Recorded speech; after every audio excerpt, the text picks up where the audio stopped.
Hello，咁多位歡迎收睇7月5號嘅足焦，今日就帶嚟一場世界盃足球投注分享啦。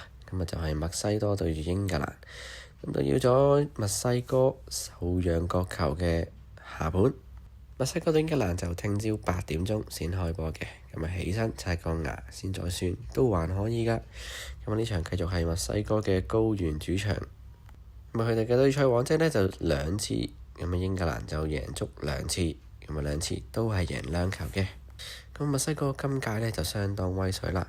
咁啊暫時踢咗4場比賽，咁啊全部有入波，亦並且係0失球。佢哋個球數就好少嘅。咁啊3場分組賽第一場呢對南非就3-1贏2球。咁啊第二場贏南韓1-0嗰場呢0個角球0-2。咁啊最尾一場對住捷克，咁就係1-5嘅。咁啊32強嘅對手就係哥倫比亞，咁啊佢哋嘅角球呢就係3-8。咁可以見到佢哋嘅角球數相當之少啊，最叻嗰場角球數都已經係3球嘅啫。咁啊對每一次都係差唔多輸俾對手，除咗第一輪對住南非贏3-1嘅啫。佢嘅對手英格蘭呢就反映呢得4日去備戰呢個高原球場呢，真係唔夠㗎啦。咁佢哋到底有咩方法可以出奇制勝呢？英格蘭嘅表現啊，雖然就麻麻地啊，但係啊，基本上每一場都入到2球，除咗對加納0-0嘅賽事係1球波都入唔到嘅啫。咁其實之前都講過㗎啦，英格蘭角球數都幾多下嘅。咁佢哋分組賽3場，第一場對住克羅地亞呢，就有8-2嘅角球優勢。咁第二場對住加納0-0嘅賽事呢，佢哋嘅角球數係9-2。至於美倫對住巴拿馬，個球數就係7-3，呢場係小勝2-0嘅。32強對住剛果民主共和國，佢哋嘅個球數係5-3，都贏到2隻。可以見到英格蘭嘅個球數啊，每次都係贏對手最少嗰場，都係啱啱呢場剛果贏2球嘅。咁啊今晚嘅外圍呢，咁啊呢場波讓球盤呢就做緊平半，而入球大細中位數呢就做緊2球2球半同埋2球呢個水平嘅。個球數呢就做緊8球半同埋8球半呢2個檔。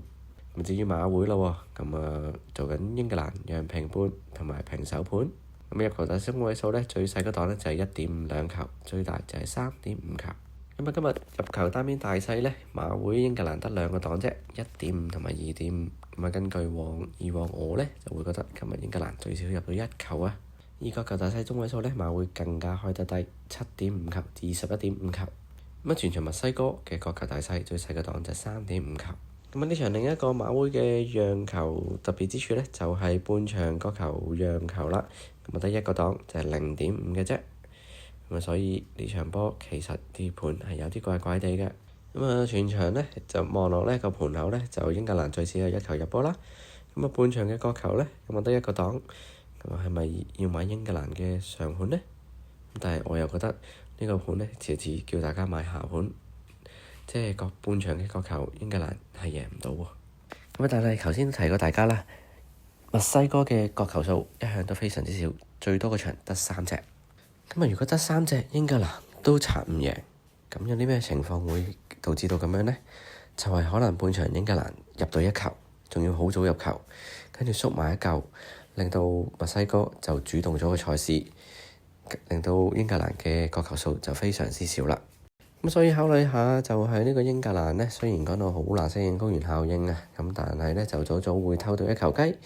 咁之後就同你縮啊，唔想同你浪費太多嘅體力消耗，咁有個波俾你墨西哥攻，咁就會導致到角球數就刷唔到出嚟。咁墨西哥連半隻嘅角球受讓都開得出，咁全場嘅話1.5球其實都相當之少。根據以往嘅英格蘭嘅角球數讓1.5球咁少，點會唔去上盤呢？但係馬會又係咪咁輕易放過你哋呢？咁所以呢，今日我就上咗個墨西哥受讓角球嘅1.5球啦。呢個真係開得太淺啦，應該係下盤嚟嘅。咁至於頭場巴西對住挪威嘅賽事呢，我就真係覺得呢場波諗咗好耐啦，好難揀，寧願唔玩啦。咁加比爾對住夏蘭特嘅國家隊又一次上演。挪威最後一輪嘅分組賽選擇咗出副選，都唔同法國硬撼。完全唔知道啊，佢哋對住強隊嘅實力係去到邊一度。完全冇例子之下，咁呢場波呢，就真係佢哋嘅第一次考驗啦。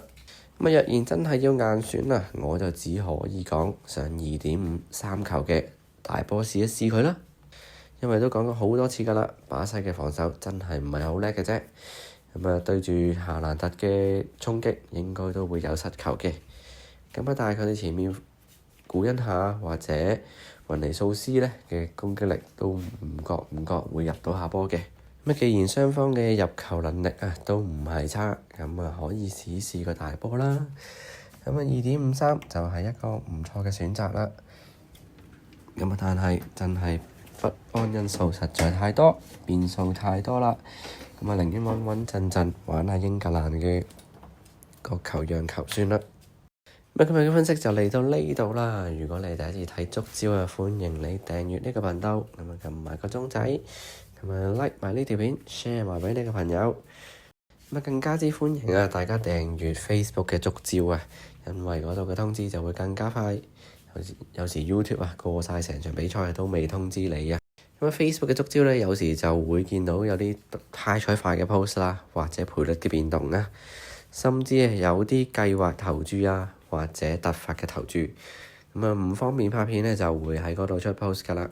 所以齋 follow Facebook 或者齋 follow YouTube 都會有損失嘅。所以嘅話就訂閱晒兩邊啦，就唔會錯過任何嘅嘢啦。多謝大家今日嘅收聽啦。頭場就交俾你哋自己決定啦。尾場就俾我揀咗啦。英格蘭讓1.5球角球我就要下盤主場嘅墨西哥啦。祝大家贏多啲。